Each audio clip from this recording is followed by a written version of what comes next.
Well, now really, when we go back then to falling in love and say it's crazy, falling, you see, we don't say rising into love. There is in it the idea of the fall.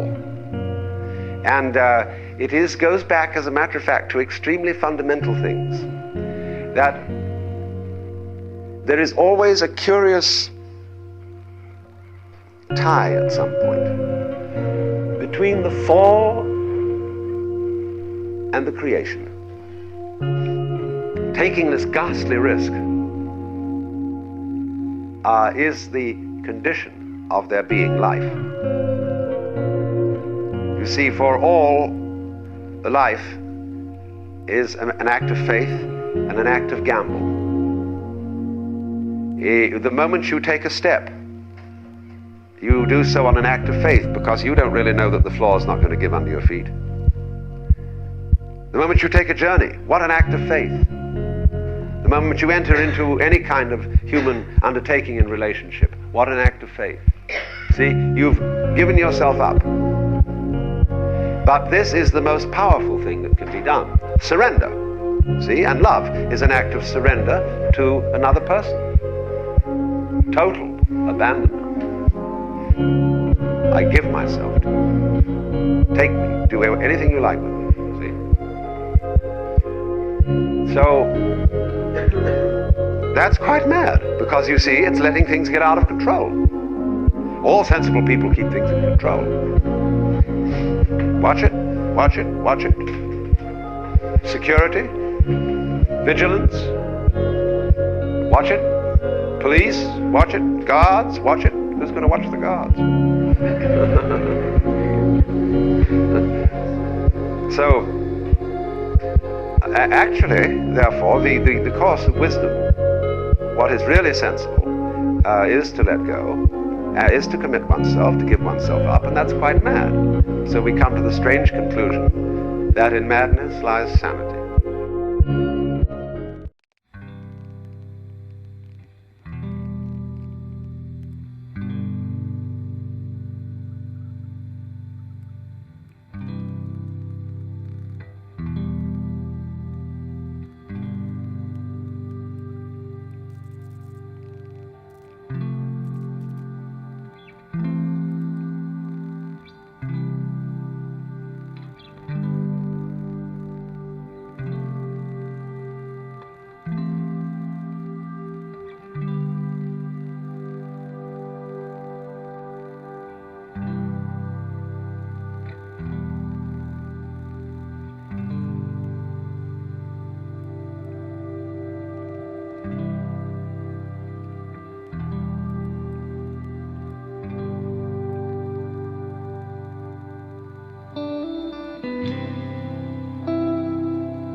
A person who thinks all the time has nothing to think about except thoughts.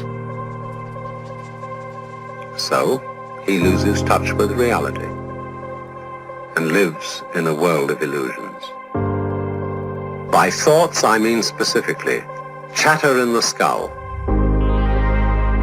perpetual and compulsive repetition of words, of reckoning and calculating.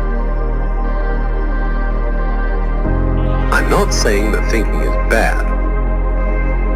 Like everything else, it's useful in moderation. A good servant, but a bad master. And all so-called civilized peoples have increasingly become crazy and self-destructive because through excessive thinking they have lost touch with reality. That's to say, we confuse science with the real world.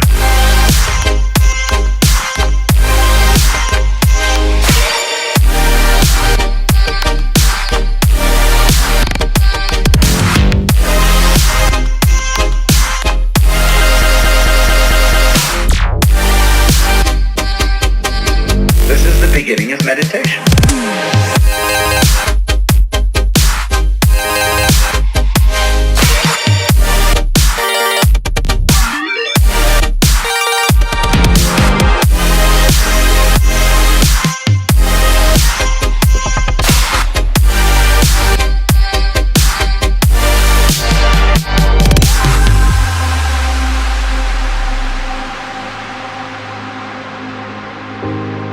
Most of us would have rather money than tangible wealth, and a great occasion is somehow spoiled for us unless photographed. And to read about it the next day in the newspaper is oddly more fun for us than the original event. This is a disaster. For as a result of confusing the real world of nature with mere signs, we are destroying nature. We are so tied up in our minds that we've lost our senses. Time to wake up. What is reality? Obviously, no one can say because it isn't words. It isn't material, that's just an idea.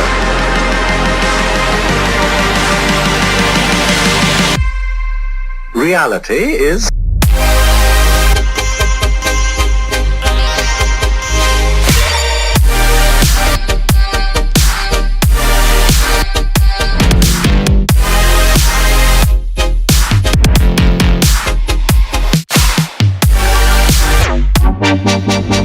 The point cannot be explained in words.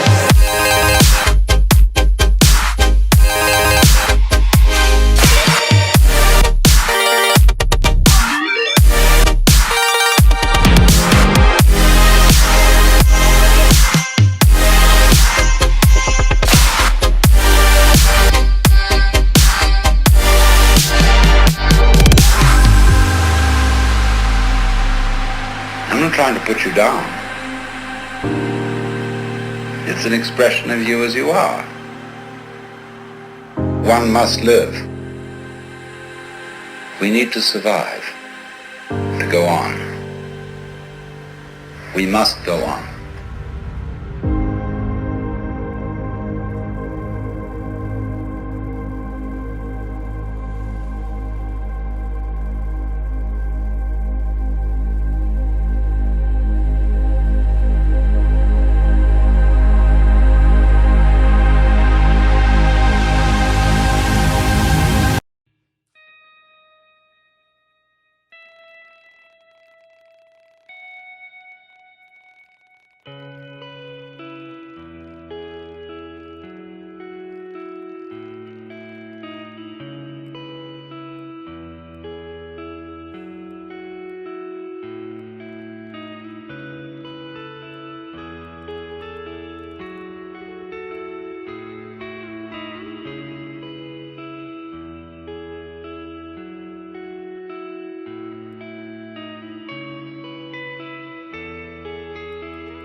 we have to learn.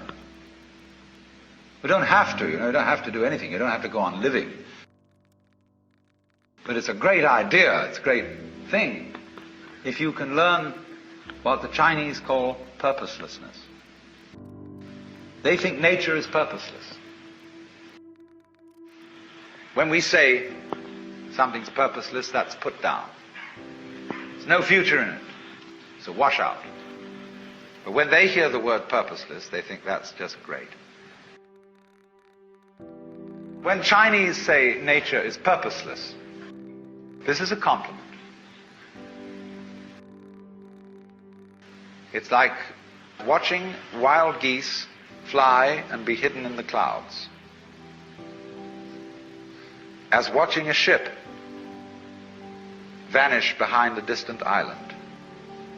As wandering on and on in a great forest with no thought of return. Haven't you done this? Haven't you gone on a walk with no particular purpose in mind? Carry a stick with you and you occasionally hit at old stumps and wander along and sometimes twiddle your thumbs. It's at that moment that you learn purposelessness. All music is purposeless. Is music getting somewhere? If it were, if the aim of music were, of a symphony, were to get to the final bar, the best conductor would be the one who got there fastest.